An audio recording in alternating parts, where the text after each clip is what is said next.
Welcome students, आप सभी का स्वागत है।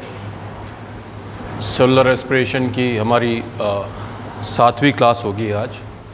सो today will be the 7th class of our cellular respiration and as per your syllabus and in this unit we had completed almost all the topics which are included in your syllabus. Only a single topic which is alternative oxidase pathway, AOX pathway, is left.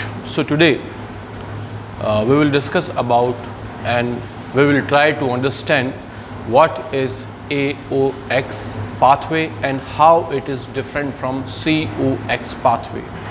COX pathway means cyanide or we can say cytochrome oxidase pathway. Now these AOX and COX pathways are actually related with electron transport chain, mitochondrial electron transport chain, and these two pathways are specific to plant kingdom. Obviously electron transport chain, whether it is in plants and animals, the basics are very same. The COX pathway is present in both cases, whether it is in animal or whether it is in plants. जो हमने electron transport chain पढ़ा था इसी cellular respiration के अंदर, उसको हम simply COX pathway भी कहते हैं, that is cytochrome oxidase pathway, क्योंकि उसके अंदर अलग अलग कॉम्प्लेक्सेस थे, है ना। कॉम्प्लेक्स 1, कॉम्प्लेक्स 2, कॉम्प्लेक्स 3 और कॉम्प्लेक्स 4। होता क्या है इलेक्ट्रॉन ट्रांसपोर्ट चेन के अंदर कि इलेक्ट्रॉन ट्रांसपोर्ट चेन में कई सारे एंजाइम्स होते हैं, एंजाइम्स के कॉम्प्लेक्स होते हैं जिनमें काफ़ी सारे मेटल्स होते हैं, आयरन है, कॉपर है, और यहाँ पर जो है ऑक्सीडेशन और रिडक्शन प्रोसेस होती है। जो इलेक्ट्रॉन ट्रांसपोर्ट चेन के कंपोनेंट्स हैं they are arranged according to their redox potential, that is, और वो अरेंजमेंट किस तरीके से होता है कि जो सबसे ज़्यादा रिडक्स पोटेंशियल वाला है वो इलेक्ट्रॉन्स को अपनी तरफ अट्रैक्ट करेगा फ्रॉम द उससे कम रिडक्स पोटेंशियल वाले मॉलिक्यूल से या सब्सटेंस से या इस तरीके से। तो इलेक्ट्रॉन्स का जो फ्लो होता है इलेक्ट्रॉन ट्रांसपोर्ट चेन में वो लो रिडक्स पोटेंशियल से टुवर्ड्स हाई रिडक्स पोटेंशियल की तरफ होता है। और इलेक्ट्रॉन डोनर्स जो हैं इलेक्ट्रॉन ट्रांसपोर्ट चेन में वो क्या रिड्यूसिंग पावर्स हैं। ये रिड्यूसिंग पावर्स क्या है, जो एरोबिक रेस्पिरेशन में खास करके TCA साइकिल्स में, या अगर एरोबिक और ग्लाइकोलाइसिस एरोबिक कंडीशन में हो रहा है तो वहाँ से जो रिड्यूसिंग पावर NADH2 या TCA साइकिल के अंदर FADH2 फॉर्म में जनरेट होती है, उनमें अभी भी बहुत सारी मात्रा में एनर्जी है, तो वो यहाँ पर आकर के रिड्यूस होते हैं, ऑक्सीडाइज होते हैं और इलेक्ट्रॉन्स और प्रोटॉन्स को इलेक्ट्रॉन ट्रांसपोर्ट चेन में फ्लो होता है। और इसके कंपोनेंट्स कहाँ हैं, इनर माइटोकॉन्ड्रियल मेम्ब्रेन के अंदर होते हैं। और जब ये इलेक्ट्रॉन ट्रांसपोर्ट चेन में जब इलेक्ट्रॉन्स फ्लो करेंगे तो कुछ जगहों पर एनर्जी डिफरेंसेस बहुत ज़्यादा होता है, डिफरेंसेस क्रिएट होते हैं और एनर्जी लिबरेट होती है, और वो एनर्जी काम आती है प्रोटॉन ट्रांसपोर्ट का या प्रोटॉन ग्रेडियंट्स को बिल्डअप करने के लिए। और उन्हीं प्रोटॉन ग्रेडियंट्स के कारण ATP सिंथेस फिर ATP सिंथेसिस करता है, जिसे हम ऑक्सीडेटिव फॉस्फोराइलेशन कहते हैं। इसे हम काफ़ी डीप में स्टडी कर चुके हैं, the electron transport chain and oxidative phosphorylation, जो कि कपल्ड प्रोसेस है। हमने अनकपलिंग भी स्टडी करी थी, अनकपलिंग होती तो क्या होता है।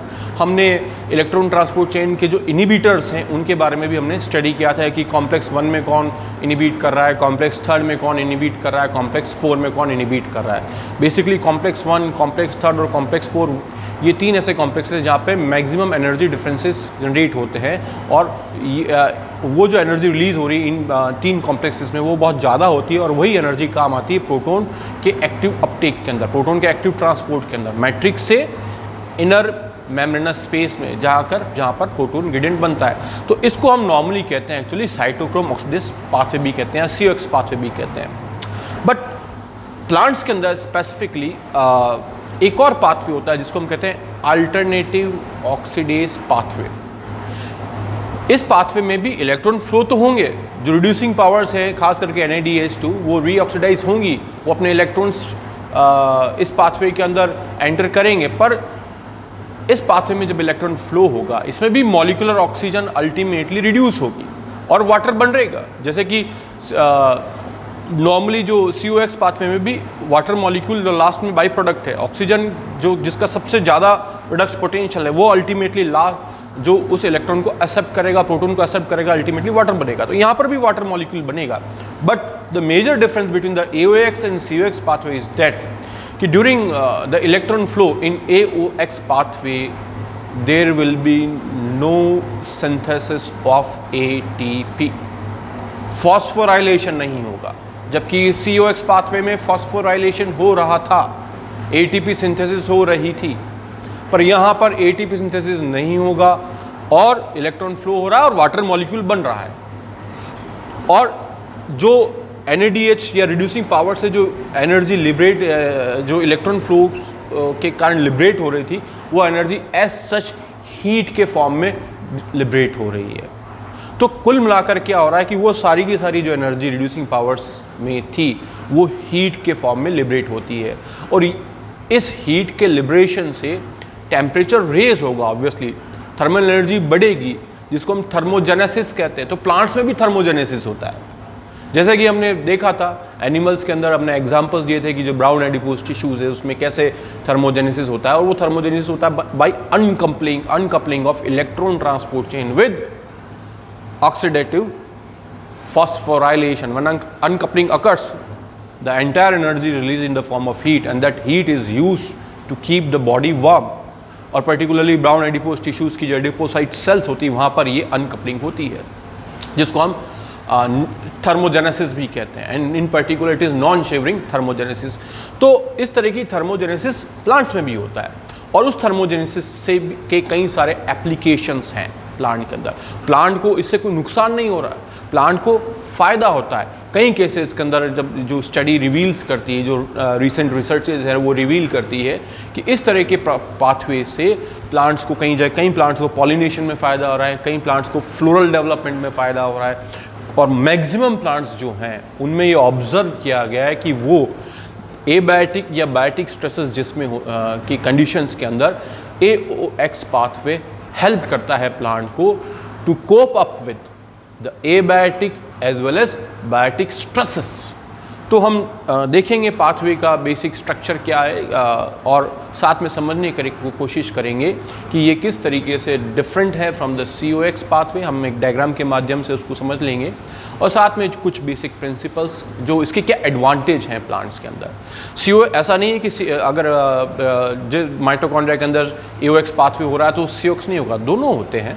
और the balance between the COX pathway and the AOX pathway ultimately regulates the development of the plant। Depend करता है कि प्लांट कौन से एनवायरनमेंट में, अगर प्लांट स्ट्रेसफुल एनवायरनमेंट में आ जाता है तो AOX पाथवे जो है वो लीड करेगा। अगर प्लांट नॉर्मल स्टेट के अंदर है, स्ट्रेस फ्री एनवायरनमेंट में है, तो COX पाथवे ऑपरेट करेगा, जो कि ATP सिंथेसिस के लिए रिस्पॉन्सिबल है। तो let's move towards the alternative oxidase pathway.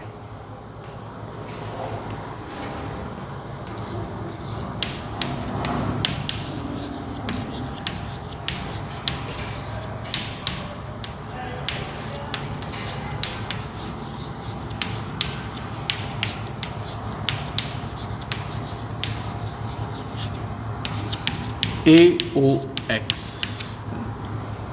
Alternative oxidase pathway, जो नॉर्मल माइटोकॉन्ड्रिया के अंदर जो इलेक्ट्रॉन ट्रांसपोर्ट चेन है, in normal condition, in normal state, here normal state refers to the stress free environment, the stress free environment, in particular stress free environment. So in that case, that ETC is called as COX pathway, or we can say cytochrome oxidase pathway.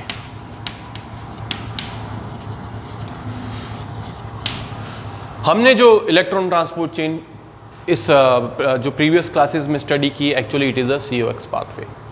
And the major difference between the COX pathway and the AOX pathway is that in COX pathway there is generation of ATP कि ATP production हो रहा है, it means oxidative phosphorylation COX pathway में होता है. It leads to synthesis of adenosine triphosphate, the energy currency of the cell. But in case of AOX pathway, ATP productions नहीं होते हैं. It means there is no oxidative phosphorylation. हाँ, in both cases alternative oxidative AOX pathway भी कहाँ हो रहा है? उसी माइटोकॉन्ड्रिया में हो रहा है, उसी इलेक्ट्रॉन ट्रांसपोर्ट चेन में हो रहा है. ठीक है, वही इसमें कुछ कंपोनेंट्स थोड़े से एक अलग होता है जो इसमें हम स्टडी करेंगे. But the major difference is that कि यहाँ पर ATP प्रोडक्शन नहीं हो रहा है, यहाँ पर ATP प्रोडक्शन हो रहा है.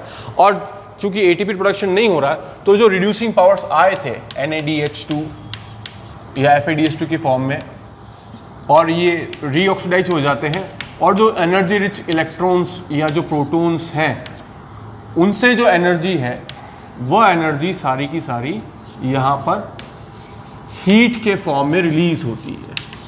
तो इसका एक चीज एडवांटेज क्या है कि AOX पाथवे से हीट एनर्जी रिलीज हो रही है, या अपन इसको कहेंगे थर्मोजेनेसिस.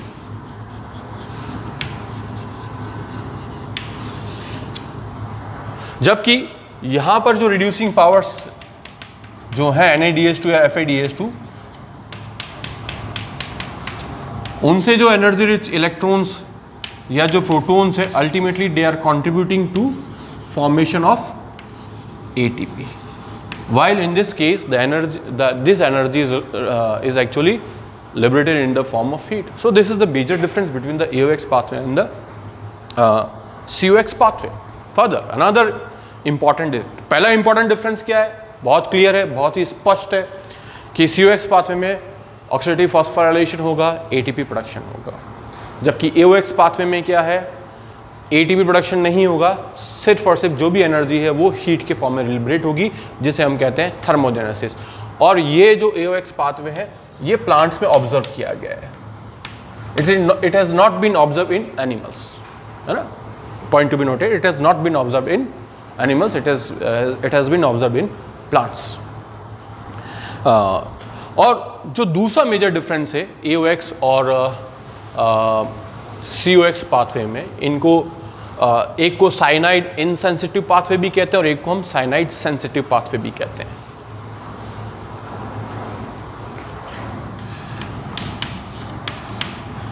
जो AOX पाथवे है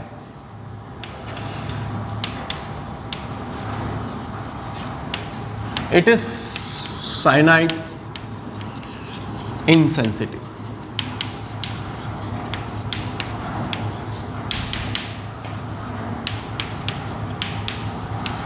क्योंकि AOX पाथवे में साइटोक्रोम ऑक्सीडेज इन्वॉल्व भी नहीं होगा, उससे पहले ही मॉलिक्यूलर ऑक्सीजन रिड्यूस होकर के वाटर बना देगी. इलेक्ट्रॉन साइटोक्रोम ऑक्सीडेज तक जाता ही नहीं है. साइटोक्रोम ऑक्सीडेज क्या है? पर्टिकुलरली कॉम्प्लेक्स 4 होता है, और वहाँ पर भी काफ़ी मात्रा में प्रोटॉन्स का एक्टिव अपटेक होता है. जबकि जो COX जो पाथवे है वह साइनाइड सेंसिटिव है.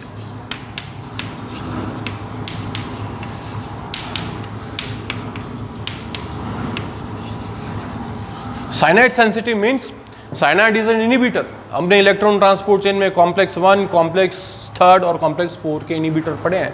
हमने पढ़ा है कि रोटिनॉन जैसे कॉम्प्लेक्स 1 का इनिबिटर है, ऐसे पियरसिडीन है, एंटीलिवर्साइट है, इस तरह से साइनाइड है, एजाइड्स हैं. They are actually inhibitors of electron transport chain. और साइनाइड जो है वो साइटोक्रोम ऑक्सीडेज का इनिबिटर है जो कि कॉम्प्लेक्स 4 होता है.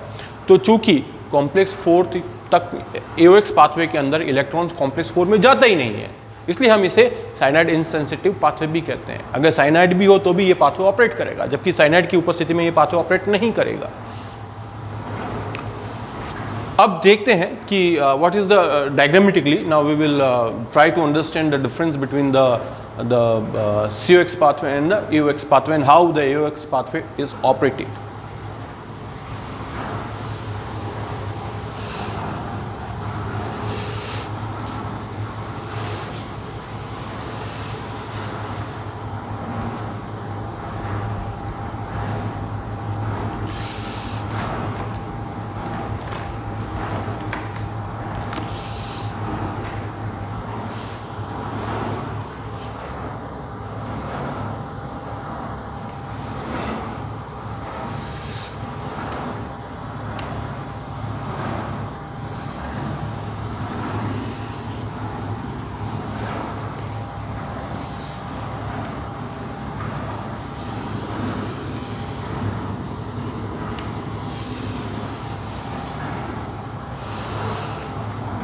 सपोज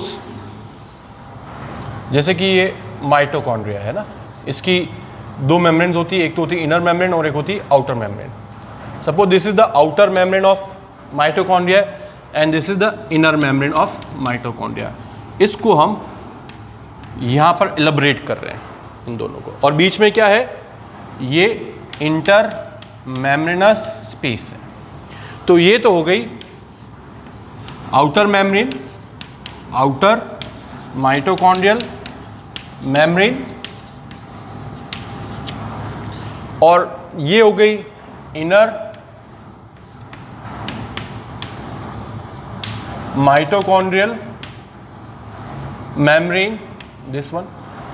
और दोनों ही मेम्ब्रेन के बीच वाला जो भाग है that is inter membranes space, inter membranes space. और ये जो पोर्शन है दैट इज माइटोकॉन्ड्रियल मैट्रिक्स. तो ये माइटोकॉन्ड्रियल मैट्रिक्स है यहाँ पर. और हमने ये ऑब्जर्व किया था कि जो प्रोटॉन्स की कंसंट्रेशन हमेशा इंटर मेम्ब्रेनस स्पेस में अधिक होती है as compare to mitochondrial matrix. और इलेक्ट्रॉन ट्रांसपोर्ट चेन कहाँ है, इसी इनर माइटोकॉन्ड्रियल मेम्ब्रेन में. जो रिड्यूसिंग पावर्स आते हैं यहाँ रीऑक्सीडाइज होते हैं, इलेक्ट्रॉन्स मूव करेगा, और जो एनर्जी धीरे धीरे जो क्योंकि इलेक्ट्रॉन अपने रेडॉक्स पोटेंशियल के हिसाब से मतलब जा रहा है तो अपनी एनर्जी को धीरे धीरे लिबरेट करेगा. और वो एनर्जी काम आती है एक्टिव ट्रांसपोर्ट ऑफ प्रोटॉन्स की. प्रोटॉन्स का एक्टिव ट्रांसपोर्ट कहाँ होगा, मैट्रिक्स से इंटर मेम्ब्रेनस स्पेस से. कब होगा, जब इलेक्ट्रॉन्स मूव करेंगे. और जो एनर्जी लिबरेट हो रही है, फ्री एनर्जी लिबरेट हो रही है, वही इस एक्टिव ट्रांसपोर्ट को करती है. और ये तीन अलग अलग स्टेप्स में, तीन अलग कॉम्प्लेक्सेस में होगा, कॉम्प्लेक्स 1, कॉम्प्लेक्स 3 और कॉम्प्लेक्स 4 के अंदर. और लास्टली यहाँ पर क्या होता है, एक यहाँ पर एटीपी सिंथेस होता है. This is ATP synthase. और वो एटीपी सिंथेस जो है इन प्रोटॉन्स को डाउन द कंसंट्रेशन ग्रेडियंट या डाउन देयर इलेक्ट्रोकेमिकल ग्रेडियंट. यहाँ पर जो प्रोटॉन्स की कंसंट्रेशन को हम क्या कह रहे हैं, प्रोटॉन ग्रेडियंट. और यही तो है cameo osmotic hypothesis, cameo osmosis. Chemical concentration of protons यहाँ अधिक है.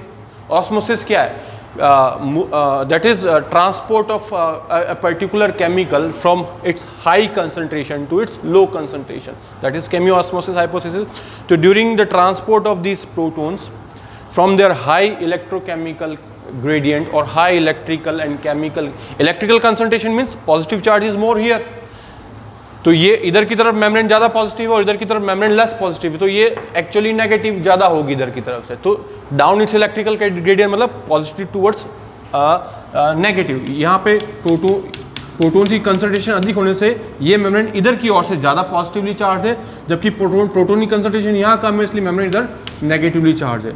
तो इलेक्ट्रिकल ग्रेडियंट का ट्रांसपोर्ट मतलब positive to negative. And chemical means proton hydrogen ion ज़्यादा है तो वो यहाँ से यहाँ जाएगा, इसको अपन कह रहे हैं. तो दैट इज केमियोऑस्मोसिस या transport of protons from protons down it's electrochemical gradient. ठीक है. और इससे क्या होगा, जब ये प्रोटॉन्स मूव करेंगे तो there will be the synthesis of ATP from ADP and inorganic phosphate. और इसी को हम कह रहे हैं ATP oxidative phosphorylation.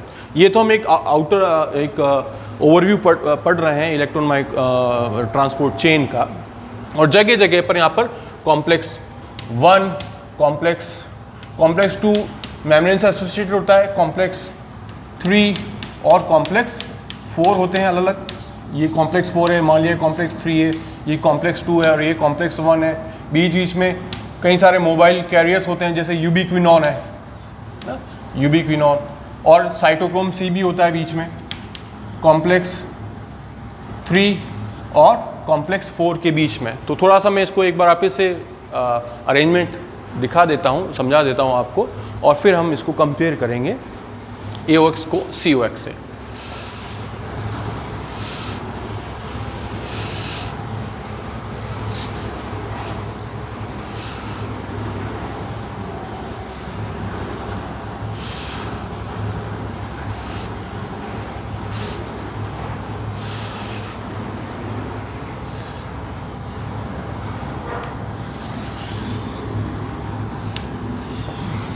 So this is outer mitochondrial membrane, outer mitochondrial membrane, and this is inner mitochondrial membrane. This is intermembranous space. ये short forms लिख रहे हैं, आप समझ जाइएगा.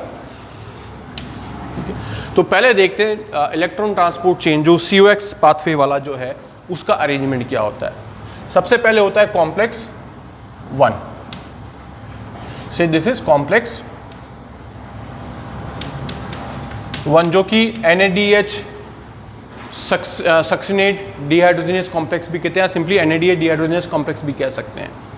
फिर यहाँ पर होता है यूबिक्विनॉल, वो मोबाइल भी है, और इधर तो माइटोकॉन्ड्रियल मैट्रिक्स है, इसी से एसोसिएटेड होता है कॉम्प्लेक्स 2. कॉम्प्लेक्स 2 जिसे सक्सिनिक डिहाइड्रोजिनेस कॉम्प्लेक्स भी कहते हैं, और ये FADH2 यहाँ से एंटर करते हैं, और इसलिए FADH2 चूंकि कॉम्प्लेक्स 2 से यूबिक्विनॉन के पास आएगा और यूबिक्विनॉन से आगे जाएगा तो कॉम्प्लेक्स 1 बाईपास हो जाता है यहाँ पे भी. तो यहाँ पर जो प्रोटॉन ग्रेडियंट यहाँ पे कंट्रीब्यूट नहीं कर पाएगा, इसलिए FADH2 कम ATP जनरेट करते हैं एज कम्पेयर टू NADH2. ठीक है. उसके बाद आता है कॉम्प्लेक्स नंबर 3,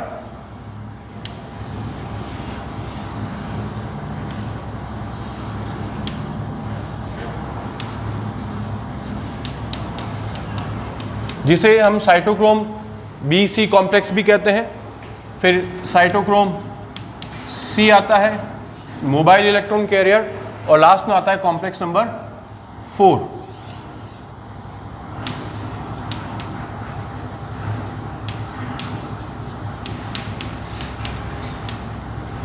जिसे हम साइटोक्रोम ऑक्सीडेज नाम देते हैं, साइटोक्रोम ऑक्सीडेज, और इसी के नाम से COX पाथवे भी है, क्योंकि इसका इनिबिटर क्या है, साइनाइड.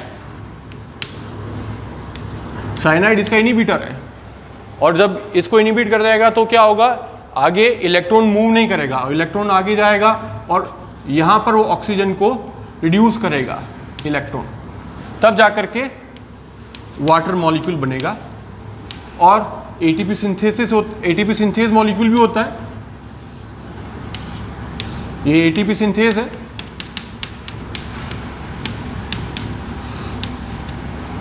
तो वापिस से अगर हम देखें तो अब ये सब अपने रिडक्स पोटेंशियल के साथ जमे.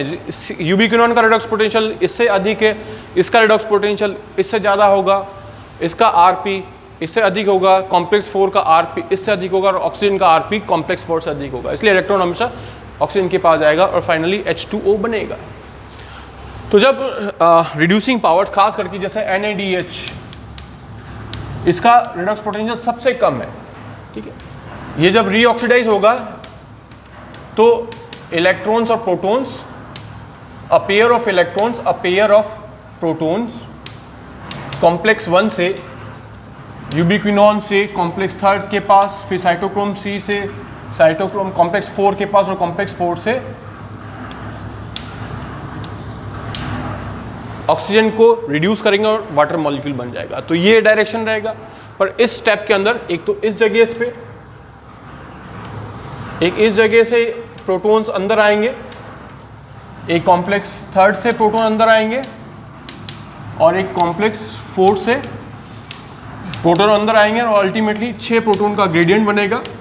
और जब ये प्रोटॉन बाहर जाएंगे तो लगभग 3 ATP यहाँ पर प्रोड्यूस होंगे ऑक्सीडेटिव फॉस्फोराइलेशन से. ये चीज़ हम पढ़ चुके हैं. ठीक है. कॉम्प्लेक्स 2 FADH2 यहाँ से आएगा और रिड्यूस होगा, ऑक्सीडाइज होगा इनटू FAD, और इसके इलेक्ट्रॉन इस जगह आएंगे और सेम चीज़ फॉलो होगी. तो यहाँ पे 4 प्रोटॉन का ग्रेडियंट बनेगा, ये बाईपास हो जाएगा यहाँ पर, तो इसके कारण 4 प्रोटॉन बनेंगे और 4 प्रोटॉन से 2 ATP बनेंगे. ठीक है. ये तो चीज़ हो गई नॉर्मल COX पाथवे की.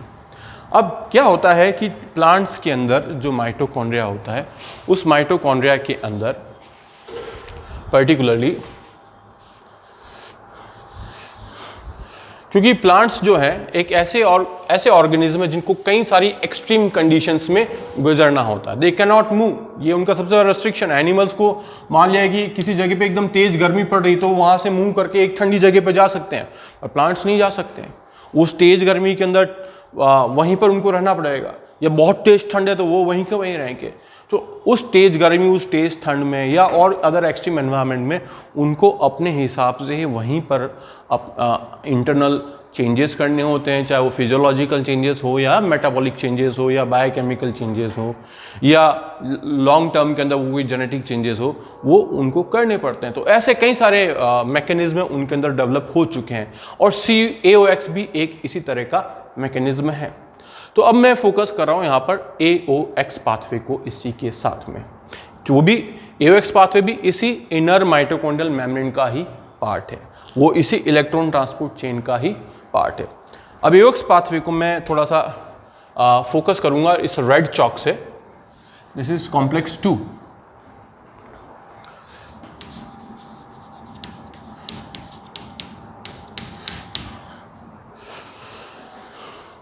प्लांट्स के अंदर ये जो नॉर्मल जो मैंने बताया जो इलेक्ट्रॉन ट्रांसपोर्ट चेन के जो कंपोनेंट्स हैं, NADH डिहाइड्रोजनेज वगैरह, जैसे ये कॉम्प्लेक्स 1 जो है, दिस इज कॉम्प्लेक्स 1 जिसको NADH डिहाइड्रोजनेज कहते हैं।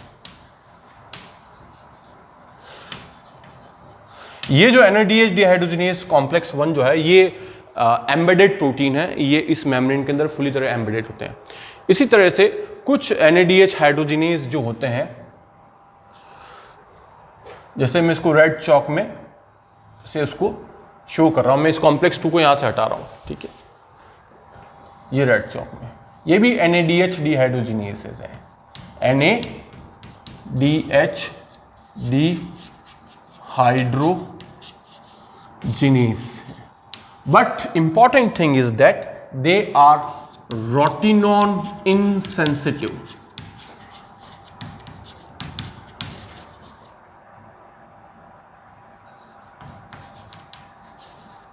रोटिनॉन भी एक तरह का इनिबिटर है जो कि कॉम्प्लेक्स 1 को इनिबिट करता है।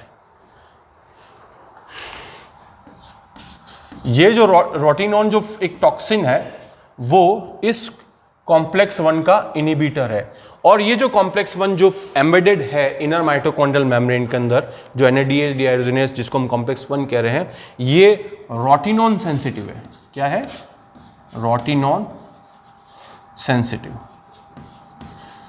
कहना मतलब है कि अगर ये टॉक्सिन यहां पर उपस्थित हो तो COX पाथवे नहीं चलेगा, पर AOX पाथवे चलेगा, क्योंकि रोटिनॉन इन NADH डिहाइड्रोजनेज का कुछ नहीं बिगाड़ सकते, they can not inhibit this. तो नॉर्मली NADH जो है, NADH2 AOX पाथवे के अंदर वो रीऑक्सीडाइज हो रहे हैं इन रोटिनॉन इनसेंसिटिव NADH डिहाइड्रोजनेज से। वो अपने इलेक्ट्रॉन्स और प्रोटॉन्स कहां दे रहे हैं? इनको दे रहे हैं।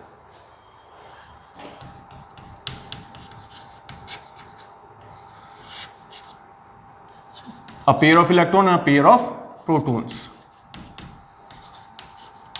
अब ये इलेक्ट्रॉन्स कहां जाएंगे? यूबिक्विनोन के पास।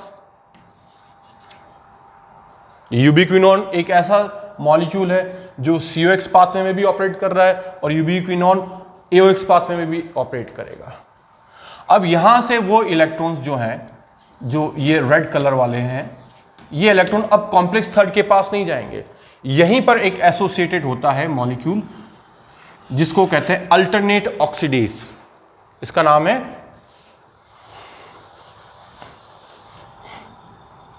This is complex 1। कौन सा? रोटिनॉन सेंसिटिव वाला। इसको कहेंगे अल्टरनेटिव ऑक्सीडेज।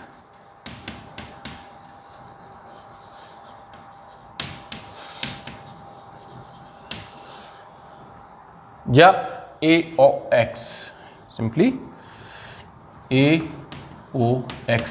तो ये जो इलेक्ट्रॉन्स हैं अब ये सीधे जाएंगे AOX के पास, और AOX यहां पर ऑक्सीजन को रिड्यूस कर देगा with the help of electrons and protons into H2O। Purpose क्या है? इलेक्ट्रॉन ट्रांसपोर्ट का चेन का मेन पर्पस क्या है? एक तो रिड्यूसिंग पावर्स को रीऑक्सीडाइज करना, ताकि वो जहां से भी जनरेट हो रहे हैं वहां पर वो जाए, ताकि वो पाथवे ऑपरेट करे। और वो जो एनर्जी रिच इलेक्ट्रॉन्स हैं वो आगे रन करेंगे। तो यहाँ पर जो रोटिनॉन इनसेंसिटिव NADH डिहाइड्रोजिनेसेस हैं, वहाँ पर जो इलेक्ट्रॉन्स और प्रोटॉन्स रिड्यूसिंग पावर से आए हैं वो जाएंगे यूबिक्विनॉन के पास। यूबिक्विनॉन इनको सीधा ट्रांसफर करेगा अल्टरनेटिव ऑक्सीडेज के पास। ये भी माइटोकॉन्ड्रियल मैट्रिक्स से इनर माइटोकॉन्ड्रियल मेम्ब्रेन से एसोसिएटेड रहता है, but it is not embedded inside the membrane. And then the alternative oxidase, ये जो मॉलिक्यूल है, it reduces oxygen into water. अब सीधी सी बात, जब वाटर बन गया तो ये इलेक्ट्रॉन्स ना तो कॉम्प्लेक्स थर्ड के पास जा रहे हैं ना कॉम्प्लेक्स 4 के पास जा रहे हैं। और चूंकि इस प्रोसेस ने कॉम्प्लेक्स 1 को भी बाईपास कर दिया, कॉम्प्लेक्स 1 यहां इन्वॉल्व नहीं है, और ना कॉम्प्लेक्स थर्ड इन्वॉल्व हो रहा है ना कॉम्प्लेक्स 4 इन्वॉल्व हो रहा है, तो प्रोटॉन का ट्रांसपोर्ट भी नहीं हो पाएगा। जब प्रोटॉन का ट्रांसपोर्ट नहीं हो पाएगा तो प्रोटॉन मोटिव फोर्स जनरेट नहीं होगा, ये चीज जनरेट नहीं होगी। जब ये चीज जनरेट नहीं होगी तो एटीपी प्रोडक्शन भी नहीं होगा इस केस के अंदर। तो हो क्या रहा है, यहां पर सिंपली इलेक्ट्रॉन्स का ट्रांसपोर्ट हो रहा है और जो एनर्जी इलेक्ट्रॉन्स के अंदर है वो इस प्रोसेस में रिलीज हो रही है in the form of heat, जिसको हम कह रहे हैं थर्मोजेनेसिस। पर ये साइनाइड की उपस्थिति में या रोटिनॉन की उपस्थिति में ऑपरेट कर सकता है, जबकि साइनाइड और रोटिनॉन की उपस्थिति में नॉर्मल COX पाथवे नहीं होगा। तो अब आप समझिए COX पाथवे का मतलब कॉम्प्लेक्स 1 से इलेक्ट्रॉन यूबिक्विनॉन के पास जाएगा, यूबिक्विनॉन से कॉम्प्लेक्स थर्ड में जाएगा, कॉम्प्लेक्स थर्ड से साइटोक्रोम C में जाएगा, साइटोक्रोम C से साइटोक्रोम ऑक्सीडेज से जाएगा, और साइटोक्रोम ऑक्सीडेज से फिर वो ऑक्सीजन रिड्यूस होकर वाटर बनेगा। तो अगर ये इलेक्ट्रॉन ये पाथ को फॉलो करा तो हम कहेंगे वो है COX pathway, cytochrome oxidase pathway, और इस पाथवे में ATP बनेगा। जबकि AOX पाथवे में क्या है कि जो रिड्यूसिंग पावर है वो रोटिनॉन इनसेंसिटिव NADH डिहाइड्रोजिनेज को अपने इलेक्ट्रॉन्स देंगे, वहां से वो इलेक्ट्रॉन जाएगा यूबिक्विनॉन के पास, और यूबिक्विनॉन से वो इलेक्ट्रॉन जाएगा अल्टरनेटिव ऑक्सीडेज के पास, और वो अल्टरनेटिव ऑक्सीडेज ऑक्सीजन को रिड्यूस कर देगा वाटर में। वाटर यहाँ पे ही बन रहा है, बट यहाँ पर कोई ATP सिंथेसिस नहीं हो रहा है। So clear, this is the major difference between the COX pathway and the AOX pathway. But now the question arises, क्योंकि इस pathway में जब कोई ATP नहीं बन रहा, then how it is useful to plants? जबकि साइटोक्रोम ऑक्सीडेज के अंदर तो ATP बनता है।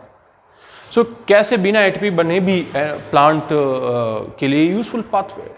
तो हम थोड़ा सा देखते हैं इसके क्या क्या एडवांटेजेस हैं AOX पाथवे के।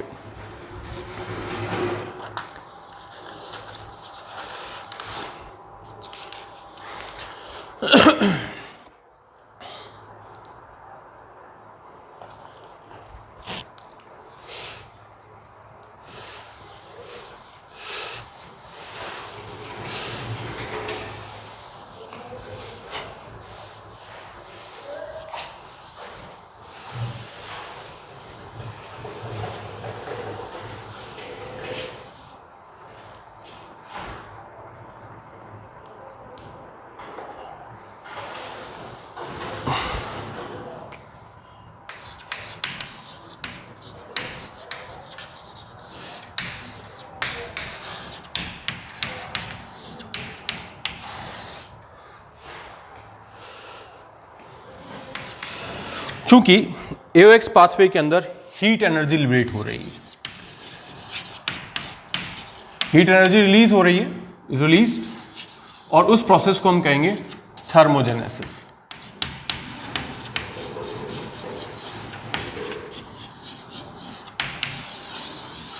और कुछ रिसेंट रिसर्चेस ने ये स्टडी ने ऑब्जर्व किया है कि जो हीट जनरेशन हो रहा है इस प्रकार के थर्मोजेनेसिस से, वो इंसेक्ट्स को अट्रैक्ट करते हैं।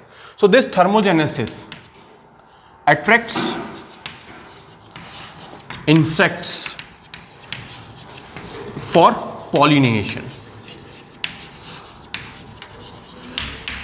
सो पॉलिनेशन प्रोसेस के लिए जो कि जरूरी है, which is a prerequisite for oogamous type of sexual reproduction in higher plants particularly, तो पॉलिनेशन होगा तभी तो पोलन ग्रेन्स जो है स्टिग्मा की सरफेस पे जाके लैंड होंगे और आगे की प्रोसेस डबल फर्टिलाइजेशन वाली प्रोसेस जो है वो कंप्लीट होगी। तो इसलिए ये प्रोसेस प्लांट्स के रिप्रोडक्शन के लिए ना, कई प्लांट्स के अंदर देखा गया सेक्सुअल रिप्रोडक्शन में ये हीट एनर्जी काम आती है। दूसरा ये भी देखा गया है कि फ्लोरल डेवलपमेंट में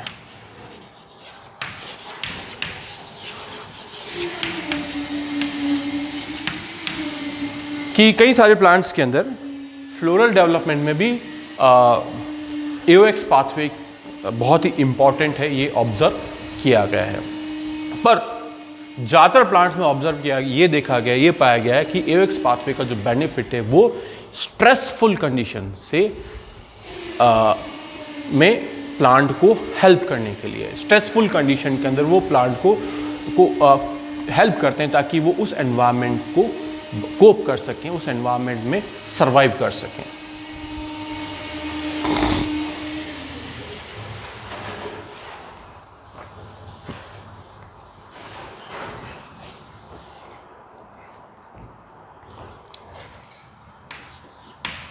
So the major advantage of AOX pathway is to cope up with various type of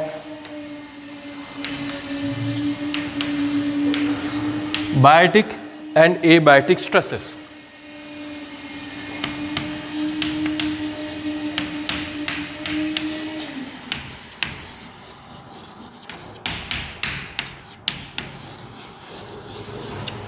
stress मतलब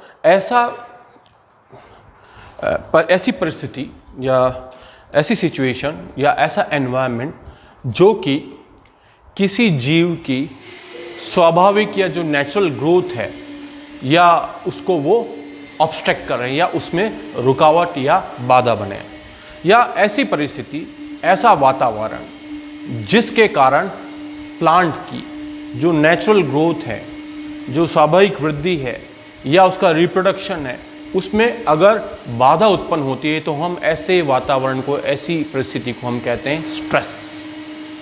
और वो स्ट्रेस कई कारणों से हो सकता है। इस कारण स्ट्रेस को भी अलग अलग नाम दिया सकता है। अगर ऑक्सीजन की कमी कारण है तो हम ऑक्सीजन स्ट्रेस कह सकते हैं। अगर वो हीट के कारण होगा तो हीट स्ट्रेस कह सकते हैं। अगर पानी के कारण है तो हम कहेंगे वाटर स्ट्रेस कह सकते हैं। अगर बहुत ज़्यादा सैलिनिटी है तो हम कहेंगे सैलिनिटी स्ट्रेस है। अगर हाई टेम्परेचर है तो या लो टेम्परेचर है तो हम कहेंगे फ्रीजिंग स्ट्रेस। तो they are different type of stresses. अगर प्लांट के ऊपर पैथोजन ने अटैक कर रखा है तो वो भी एक स्ट्रेसफुल कंडीशन जिसको हम बायोटिक स्ट्रेसेस कहेंगे।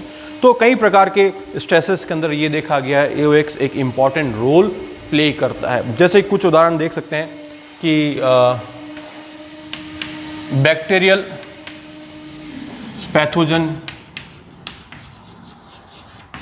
की रिस्पॉन्स में भी AOX पाथवे ऑपरेट करता है।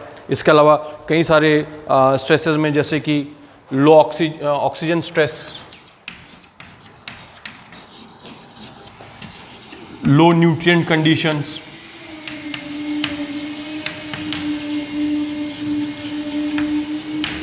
हीट स्ट्रेस, हाई टेम्परेचर के कारण, हाई लाइट के कारण, obviously they are high light intensity.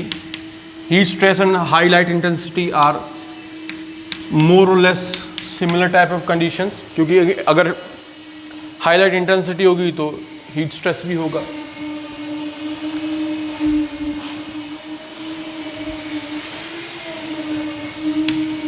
Metal toxicity,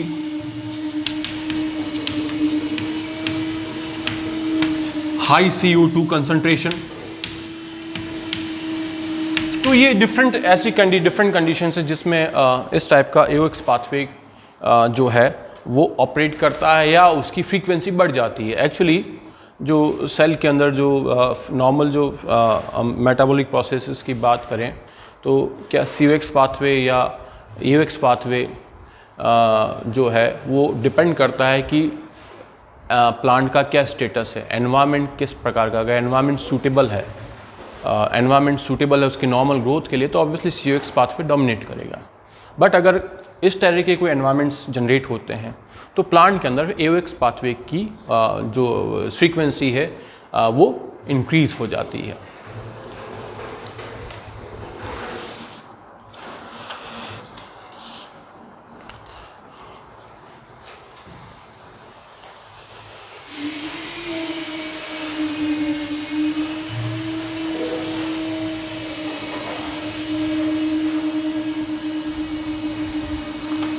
अब जैसे कि हम बात करें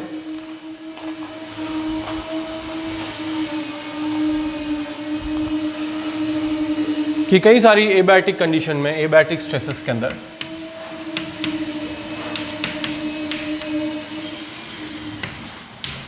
जैसे फॉर एग्जांपल जब हीट स्ट्रेस हो तो उस हीट स्ट्रेस के अंदर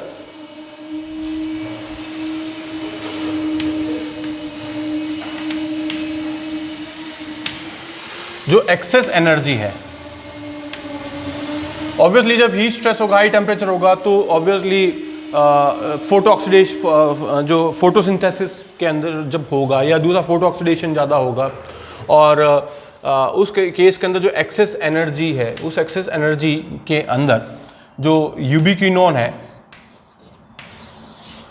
उसका जो है ओवर रिडक्शन बढ़ सकता है या बहुत ज़्यादा रिड्यूस हो सकता है।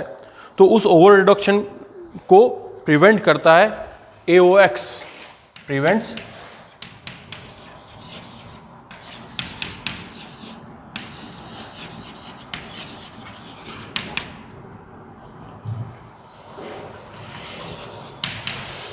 ऑफ यूबिक्विनोन, और इस कारण वह रिएक्टिव ऑक्सीजन स्पीसीज को बनने से रोकता है। It stops formation of reactive oxygen species. Otherwise, what will happen when reactive oxygen species will be synthesized? It will harm the thylakoid membranes. It can harm the other cellular components of the cell. इस तरीके से reactive oxygen species को वो रोकता है। इनकी genetic studies भी हुई है और ये ऑब्जर्व किया गया है कि जो AOX कंपोनेंट्स जो हैं, खास करके जो प्रोटीन्स हैं उसके अंदर इन्वॉल्व है, जैसे अल्टरनेटिव ऑक्सीडेज खुद हैं या यूबिक्विनोन है या जो रोटिनोन इनसेंसिटिव जो NADH डिहाइड्रोजिनेज हैं, ऑब्वियसली दे आर प्रोटीन्स, है ना, तो उनको एनकोड करने वाले जीन्स होंगे। तो AOX जीन्स नाम दिया गया है, AOX जीन फैमिली प्लांट्स के अंदर पाई जाती है। और इस AOX जीन फैमिली के दो बड़े कंपोनेंट्स हैं, एक तो है AOX1 और एक है AOX2। जो AOX1 है वो खास करके स्ट्रेसफुल कंडीशन में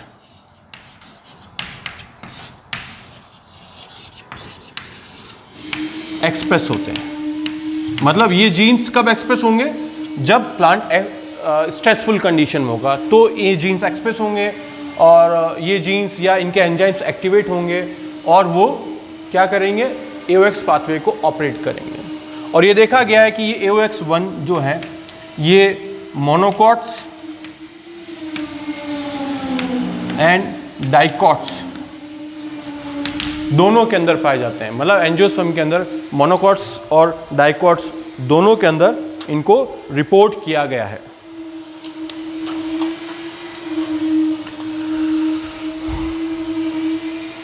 जबकि AOX2 का जो एक्सप्रेशन है वो ऑब्जर्व किया है during development of plant, developmental stages के अंदर, और खास करके AOX वाले हैं ये डाइकॉट्स के अंदर पाए जाते हैं। They are not been found in monocots. तो डाइकॉट्स के अंदर ऑब्जर्व किया गया, मीन्स डाइकॉट्स के अंदर AOX1 फैमिली भी है और AOX2 फैमिली दोनों पाई जाती है, जबकि मोनोकॉट्स के अंदर सिर्फ और सिर्फ AOX1 फैमिली ही पाई जाती है। और अरेबिडोप्सिस जो कि एक मॉडल ऑर्गेनिज्म है which is also known as Drosophila of the plant kingdom, उसके अंदर AOX1 के ऊपर काफ़ी स्टडी किया गया है और ये देखा गया है कि AOX1 का जो प्रोडक्शन है, जब भी AOX1 का जीन एक्सप्रेस होगा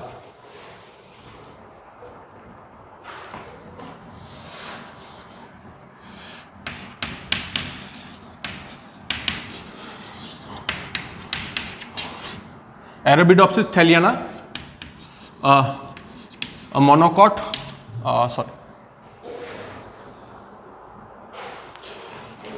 और उसमें ये देखा गया है कि due to expression of AOX1 gene plant के अंदर एस्कॉर्बेट केमिकल का लेवल बढ़ जाता है।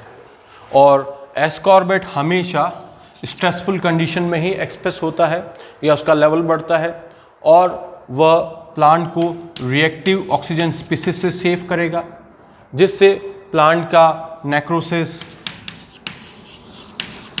या विल्टिंग जैसी प्रॉब्लम से प्लांट को बचाता है। So there is a direct correlation between the AOX and the increase in level of ascorbic acid inside the plant. So this is all about the alternative oxidase pathway. We had understand what is the alternative oxidase pathway, in which condition this pathway is operated, how it differs from COX pathway. COX pathway generally operates in normal condition and it results into the production of ATP, while in less unfavorable conditions AOX pathway is operated and it results into the production of heat energy, which is known as thermogenesis. And it has been observed that AOX pathway is operated in various different developmental stages of plant, like in case of reproduction, pollination, it is important. In some cases, floral development, this pathway is important. But in majority of plant, AOX pathway is helpful to combat plant with different type of stressful condition, whether it is biotic stress or it is abiotic stress. And AOX gene family is the family which includes the genes which are responsible for the production of the enzymes which took parts in AOX pathway. So students, I hope today you had understand the AOX pathway, and this was the final topic of our long session of cellular respiration. The entire unit of cellular respiration is now been completed, and from my next class I will take another unit and we will start new topic. Thank you.